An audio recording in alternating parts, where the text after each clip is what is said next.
Hi there, I'm Huntley Mitchell, news editor at B&T, and I'm here with Carl Treacher, Group CEO of the Brand Institute of Australia, and we're here to present to you our new industry vodcast. Over the next 12 months, we'll be exploring some of the more pressing challenges facing big brands and talking to some of the executives who manage them. Carl, given you work with many different brands across various industries, what are you seeing as some of the challenges and opportunities for them in 2018 and beyond? I think when you look at challenges facing brands, there's the obvious things. The things that we all know about that are heavily publicised. Technology, big data, how am I reading the market?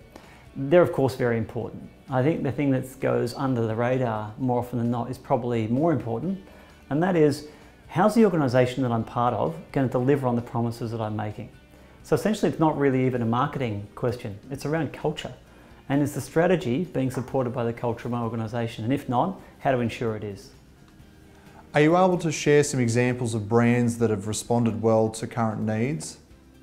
If I was to take an example of a key community rising trend, for instance, which is consumers wanting to align to the values of the organisation, we're seeing some companies really make great leaps in terms of corporate social responsibility and doing the right thing. And because of that, they're performing very well.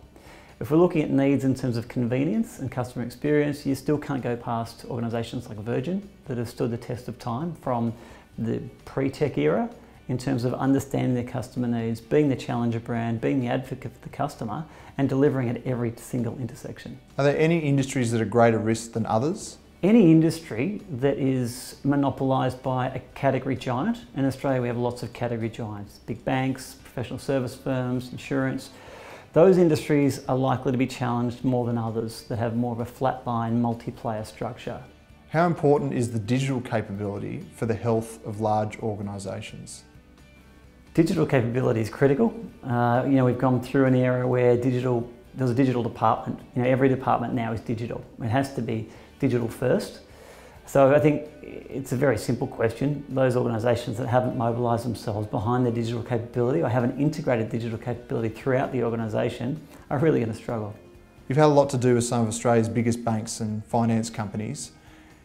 What challenges do you see for them going forward, particularly in light of the Banking Royal Commission that's happening right now? Look, at the Brand Institute, we've been very fortunate in winning business with some of the largest organisations in Australia for a long period of time. And some of those have been banks and some of those have been insurance firms.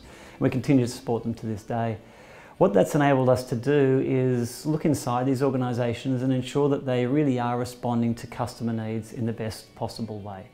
Some of the challenges that face banks in particular, you did ask about the Royal Commission, the concept of misconduct is the number one thing on every CEO's radar with regard to any organisation, particularly right now, financial services.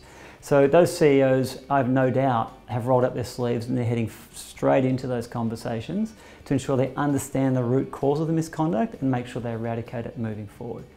The other large, consistent trend that we see across those big organisations is this juxtaposition balancing act, which is how do I keep the organisation safe? How do I ensure that I'm compliant with all regulations? With how do I ensure that I'm agile and innovative in a way that responds well to customer needs? And it's that balancing act that we often see, am I prepared to sacrifice quality and safety on the grounds of innovation, or am I going to have to sacrifice being first to market or innovative to ensure that I'm compliant? And it's that balancing act that we're seeing play out that really determines the difference between first, second, third, fourth or fifth in those categories. Tell me a bit about how important it is for organisations to recognise the role of experience design in building brand equity. We live in an experience economy, I think or an experience era I should say, that's pretty widely accepted. So for marketers now to still be about creating a promise or putting a campaign together without crafting or having some say in how the experience is designed is almost negligent. People with the transparency that is currently available to customers in the community inside organisations, it's no longer good enough to create a promise and hope that the company delivers on it. The CMOs of the future are really spending their time getting invested and upskilling in experience design. We've had experiences with a variety of universities. We've rebranded a university recently. I lecture at a couple of universities. And what I'm seeing is a swing, a change in tide around what was the syllabus to now what the future syllabus is and needs to be. Well, thanks Carl for joining me. No problem. Enjoyed it. And I look forward to exploring all these issues and more when we have our first official guest on the vodcast, Natalie Feehan, Executive General Manager of Group Marketing at MYOB. Should be good. Yeah, we've worked with Nat before for many years, and she's a real talent, so I can't wait to hear what she has to say. Excellent. Well, until next time, I'm Huntley Mitchell, and thanks for watching.